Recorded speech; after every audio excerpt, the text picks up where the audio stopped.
Vamos a intentar por tercera vez, la tercera es la vencida. ¿Qué tal? Buenos días, ¿cómo están? Estamos intentando establecer conexión con el país vecino de Chile, con el ex candidato a presidente José Antonio Kast. A ver ahí.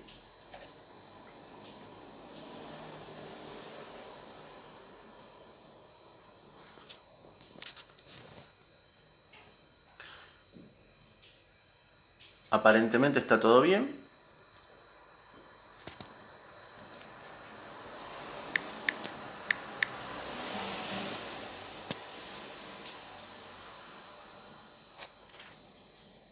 Vamos a esperar a que él se conecte porque había un problema con... Ahí está, Caro. ¿Qué haces, Caro? Bueno, le estoy mandando la invitación por la flechita, pero no me responde. Caro es la jefa de prensa de Partido Republicano de Chile. Y con ella estamos, bueno, me está teniendo una paciencia, pobre Caro. Te pido perdón desde acá. Vamos a esperar. Sí, si ya entró Caro acá, ya en instantes. Bueno, voy a alargarla como dicen los que están en la televisión, que esto no es televisión, pero bueno. Mañana, 23 horas, Cristian Rodrigo Iturralde, ahí están, José. Cristian Rodrigo Iturralde va hablando sobre el INADI. Y el viernes estamos a las 18 con Agustín Echevarne. Lo bueno se hace esperar.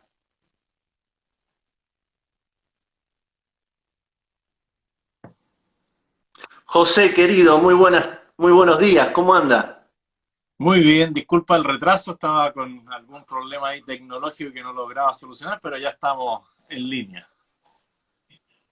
Bueno, sí, no, en realidad soy yo el que quiere pedir perdón porque cuando se inician los vivos nunca sé cómo invitar a alguien que no se encuentra en el vivo. Pero bueno, todos los días se aprende algo y Caro la verdad que tiene una paciencia y la verdad que Carolina se merece, bueno, no sé, un aumento. Ahí está. Bueno, En épocas José, de coronavirus, está en épocas de complicado. coronavirus es complejo, así que no des Es muy complejo. ideas porque Caro se lo puede No, tomar no, muy en serio. no, ¿Tú bueno, me escuchas bien? ¿Me escuchas bien o sí, prefieres que escucho use bien. los audífonos? ¿Usted me escucha bien? Sí, perfecto. Bárbaro. Bueno, José, ¿cómo está viviendo usted particularmente la cuarentena y si está de acuerdo con las medidas que tomó el gobierno chileno para combatir la pandemia? Bueno, inicialmente se fueron tomando medidas restrictivas, no como en Argentina. Nosotros fuimos muy partidarios de que se suspendiera el tema de las clases en las jornadas escolares y también en la jornada universitaria. Eso se aplicó. Inicialmente, nosotros como Partido Republicano también solicitamos la cuarentena total. El gobierno planteó que no era la salida razonable y en el tiempo nos hemos dado cuenta de que no era la salida razonable y lo hemos reconocido humildemente de que el gobierno tenía razón en que no era necesaria la cuarentena total, habiéndose tomado las medidas preventivas suficientes, es decir, toque de queda. Primero, el estado de emergencia, que permite instalar el toque de queda desde las 10 de la noche hasta las 5 de la mañana. Luego, instalar barreras sanitarias entre las distintas ciudades o regiones para evitar el flujo de personas entre las regiones que no tengan una obligación laboral o algo que realizar y posteriormente las cuarentenas locales para las comunas o regiones que tengan un nivel de contagio más alto por millón de habitantes. Eso hasta ahora ha demostrado que ha funcionado junto con las prevenciones de cerrar las fronteras y de tomar los exámenes a las personas que llegaban a Chile en su momento, establecer hostales o hoteles de transición para aquellas personas que están contagiadas, para que puedan salir de sus hogares y cumplir la cuarentena alejadas de su familia, y también la previsión de contar con respiradores artificiales y lugares preparados para una eventual aumento exponencial de los contagios, cosa que gracias a Dios hasta ahora no ha ocurrido. Nosotros sí tenemos más de 13.000 contagiados, tenemos ya cerca de 200 personas que han perdido la vida, la mayoría de ellos mayores de edad, que eran crónicos, que tenían alguna otra enfermedad asociada y que solamente se le hizo un tratamiento paliativo para el dolor, pero no fueron instalados en respiradores artificiales porque ya su expectativa de vida era muy baja y en consulta con las familias se decide ir por el camino de no encarnizarse en el tratamiento terapéutico. Esas medidas han permitido que no se produzca un cierre total de la economía chilena, que ya venía con algunos dramas después del 18 de octubre, con un estallido de violencia muy fuerte que nos dejó cerca de 350.000 desempleados, sumados a los que ha ocurrido ahora con la baja económica. Ya estamos llegando cerca del 1.000.000 de desempleados y eso ha requerido también un esfuerzo adicional del Estado, del gobierno, para tomar medidas tanto en el tema laboral, asistencial como tributario para mantener la cadena de pago. El problema se habría agudizado aún más con una cuarentena total, que era lo que pedía en general el grupo político más de izquierda, de manera permanente. Nosotros lo planteamos inicialmente, pero nos dimos cuenta rápidamente que la medida que estaba tomando el gobierno era la correcta, y hoy día esa misma izquierda tiene que reconocer que todas las proyecciones que hicieron en cantidad de contagios, fallecimientos, fueron erradas y hoy día están manteniendo una crítica constante al gobierno porque dicen que las medidas son poco apropiadas, que no son las medidas que se deberían tomar, pero la realidad ha demostrado que el gobierno en el tema de salud y en el tema económico ha hecho el máximo esfuerzo y ese, como digo, hasta el momento ha sido el correcto. Un poco se me adelantó José con la segunda pregunta que quería hablar de la prepandemia, ¿no? Chile estaba sufriendo una situación de descontento social muy grande, había protestas, había mucha violencia. ¿Cómo era? Bueno, me gustaría profundizar un poquito más cómo era Chile en la prepandemia. Las medidas económicas, yo sé que Piñera había aumentado el gasto público, había creado ministerios, eso no es lo más aconsejable en una economía que quiere funcionar bien, pero me gustaría, insisto, volver a hablar del Chile que venía haciendo su gobierno Piñera antes de la pandemia. Bueno, a mí me tocó ir a las elecciones presidenciales y me retrotraigo un poco en la historia política del país y saqué el cuarto lugar de 8 candidatos, lo cual fue una sorpresa política porque llegamos a obtener casi el 8% de la votación, siendo que las encuestas nos daban cerca del 2%, y algunos líderes políticos de la centro derecha decían que Sebastián Piñera ganaba en la primera vuelta. En Chile tenemos 2 vueltas. Bueno, no se dio, la votación de Sebastián Piñera en la primera vuelta fue muy baja, solo 36%, y nosotros el mismo día de la elección, al ver que no habíamos pasado a segunda vuelta, fuimos a respaldar la opción de Piñera para evitar principalmente que pudiera tener una opción Alejandro Guillé, que es un político radical de izquierda y que habría prolongado la agonía que veníamos sufriendo con Michelle Bachelet. Dado eso, fuimos a apoyar, pero en base a un programa de gobierno concreto que planteaba, por ejemplo, la disminución y la disminución del aparato estatal, la baja de impuestos, la protección de la familia. Y en el transcurso de los meses, el gobierno se fue alejando de su programa de gobierno y no bajó los impuestos, los mantuvo y en algunas cosas trató de aumentarlos. No achicó el Estado, planteó aumentar ministerios y tampoco se dedicó a proteger a la familia como lo había planteado, ya que se fue por el camino de la identidad de género y sacó una muy mala ley de identidad de género, por lo cual fue perdiendo adherentes paso a paso, no gente que se pasaba a la izquierda, sino que perdía su confianza en un gobierno de derecha, y sumado a eso, un año 2019 que comienza con expectativas económicas a la baja. Y ahí ya el gobierno empieza en una franja caída en su adhesión para llegar a cerca del 2,15, 12%, previo al 18 de octubre. Y ahí la izquierda, que generalmente es más organizada que nosotros, y va avanzando un paso, de repente retrocede dos, pero vuelve a avanzar tres. La izquierda en esto no ceja y esperó la oportunidad para generar un estallido de violencia, más que un estallido social. Ellos tenían presumiblemente todo previsto para la APEC, que es la reunión de los países Asia-Pacífico, a la cual venía el presidente de Estados Unidos, y en ese momento iban a generar este estallido de violencia, pero con una alza de la locomoción colectiva que se produce acá.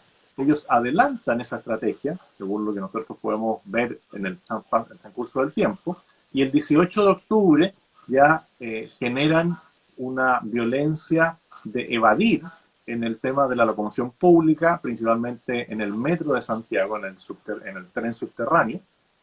Y nosotros en ese momento, como partido político en formación, señalamos al gobierno que tenía que decretar el estado de emergencia en ese momento, el día viernes 18 por la mañana. El gobierno demoró 2 días en hacerlo.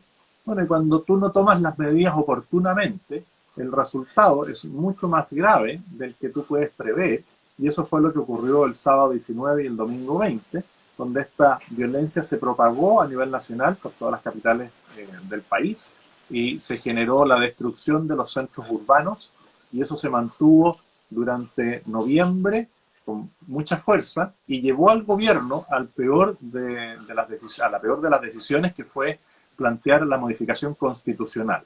Una vez que se plantea la modificación constitucional y se le disfraza de un acuerdo de paz y de modificación constitucional, que tampoco estaba en el programa de gobierno, bueno, ya con eso tú entregas los principios más básicos que sustentan el desarrollo de una nación como Chile, que era reconocida por todo el mundo como una nación que había enfrentado bien el problema de la pobreza extrema y de la ideología de izquierda que lleva a esa pobreza extrema.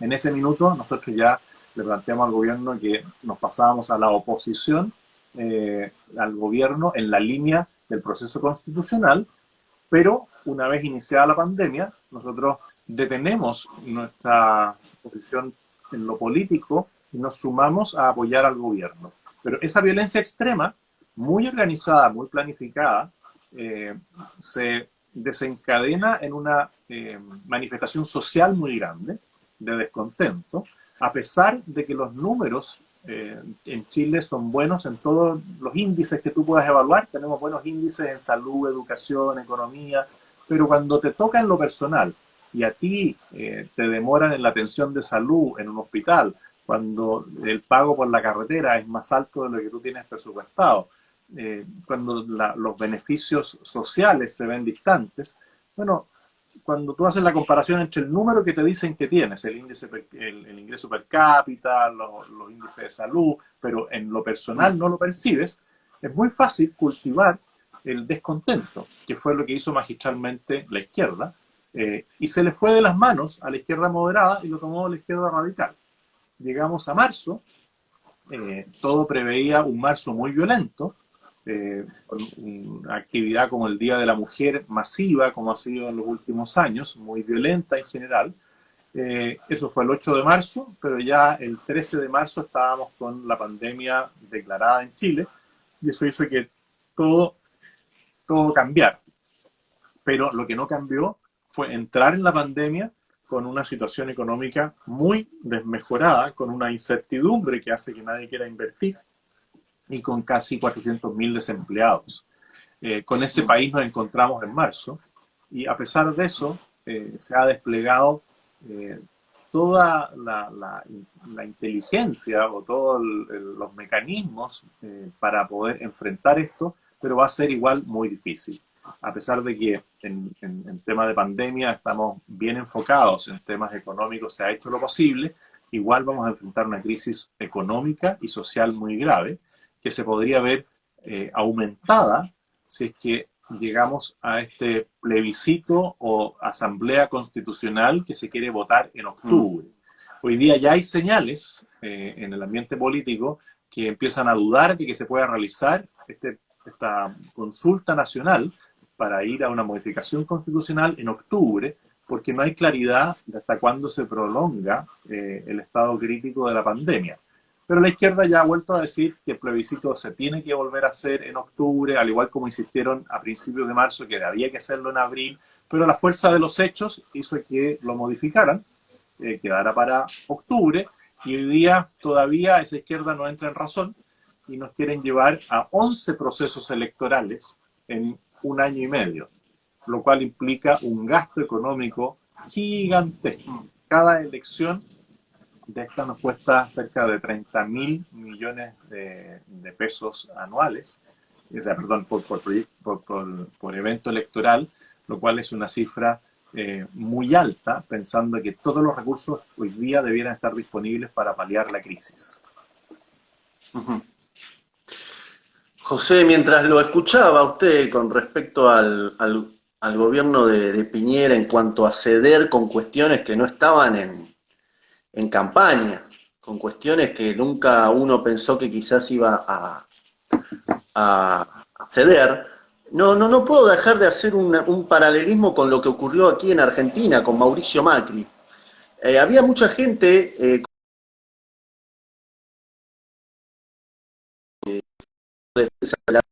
por su algunas cuestiones, algunos diagnósticos que hacía con respecto a la economía, que la inflación era muy perjudicial. Y luego, a medida que el gobierno de Macri fue avanzando, todos estos temas, al igual que con Piñera, ¿no? El gasto público no se reducía, los impuestos no se reducían, y paralelamente, bueno, había un avance permanente bueno, allí en Chile, no sé si le dicen identidad de género, pero aquí en Argentina lo relacionamos más con ideología de género. Y profundizaban estas cuestiones, ¿no? De hecho, el cupo femenino, el cupo, miles de cupos. Y nosotros intentábamos explicar desde un candidato como Gómez Centurión, José Luis Espert, que todo este tipo de cosas eran perjudiciales y que le hacía el juego y que iba a perder el acompañamiento de la gente que lo había votado. Pero bueno, por alguna razón no entró en razón y volvió a ganar el kirchnerismo. En su opinión, José, la ideología de género afecta a una sociedad, afecta a la familia tal y como la conocemos en su forma tradicional. Bueno, en las similitudes que mencionas, voy al tiro al tema de la ideología de género, se dan, y claramente lo que debiera haber hecho el gobierno de Sebastián Piñera es haber llevado a la práctica su programa de gobierno y no haberse dejado llevar por esta encuestitis permanente que le trata de dar el beneplácito a la opinión pública, que es de por sí bastante cambiante y reacciona a los distintos liderazgos. Pero aquí, ni dándole el favor a las encuestas, logró repuntar en las encuestas. Y el sector más liberal de la derecha chilena se fue sumando a ese proyecto político distinto al que se planteó, y la adhesión al gobierno fue bajando mes a mes, porque la gente se sintió defraudada. Y respecto de la ideología de género, claramente afecta y agrede lo que es la familia como núcleo base de la sociedad, afecta y agrede lo que es la libertad de enseñanza, la libertad de culto, y se va intrometiendo en todos los aspectos de la vida. Muchas veces los defensores de la ideología de género dicen, bueno, si tú no quieres usar este proyecto de ley, no lo hagas, pero deja a los otros que lo hagan. Y eso es una falacia, porque ellos van avanzando paso a paso modificando todas las leyes, y después de que van modificando las leyes más sencillas, pasan a leyes ya con mayor fuerza, y te encuentras en algún momento de que si piensas o dices algo distinto a lo que ellos plantearon, te cae el peso de la ley y el peso de la justicia encima. Y es como la fábula de la rana, ¿no es cierto?, que la ponen en una olla con agua fría y lentamente le van calentando el agua y la ranita dice, está más agradable ahora, hay una temperatura razonable, y al final termina cocida y en un plato porque no se dio cuando le iban calentando el agua y fue perdiendo su fuerza. Bueno, en los distintos países sucede algo similar y la gente se va acomodando en la realidad, deja de participar en las actividades públicas y sociales, deja de opinar, y cuando ya dejó de opinar, de repente se da cuenta de que cuando quiere opinar, ya no puede opinar. Y eso es lo que ha hecho la ideología de género, que es la culminación de otras ideologías que se han ido instalando en el tema de el combate por la defensa de la vida. Ellos promovían el aborto, no como aborto propiamente tal, sino como interrupción del embarazo, por la afección psicológica, psiquiátrica o de salud de la mujer, siendo que todas las estadísticas y la realidad mostraban de que el aborto provocado no era la salida, ¿no es cierto? Y que en casos extremos o de realmente peligro de la vida de la madre, uno no buscaba la muerte del ser que está por nacer, sino el cuidado de la madre, y como una consecuencia de eso fallecía el feto, el niño que está por nacer. Pero todo eso ellos lo van disfrazando, es como cuando entran a hablar de eutanasia, hablan de muerte digna. Bueno, y en la ideología de género, ellos empiezan a plantear una serie de estadísticas y números que son todos en su mayoría bastante tendenciosos y son hechos en grupos objetivos donde se hacen las muestras de personas que son de la misma ideología, por lo tanto no son transparentes, y empiezan con esta situación de decir, bueno, el sufrimiento que tienen las personas que tienen disforia, que tenemos que legislar. El punto es que no legislamos por las personas, porque la izquierda usa el dolor de ciertas personas, no le soluciona el problema a las personas que están sufriendo con ese dolor o con esa aflicción, y terminan imponiéndonos desde el sentimentalismo, desde la aflicción personal, una ley general que termina a todos coartándonos la libertad. Es lo que sucede, por ejemplo, con las uniones homosexuales, cuando ya se legisla el matrimonio homosexual y después se empieza a imponer a aquellas confesiones religiosas que dicen que el matrimonio es entre un hombre y una mujer y que por su convicción religiosa o por sus principios de derecho natural no van a unir a un hombre con un hombre. Bueno, le dicen, usted está discriminando, por lo tanto tiene una sanción penal.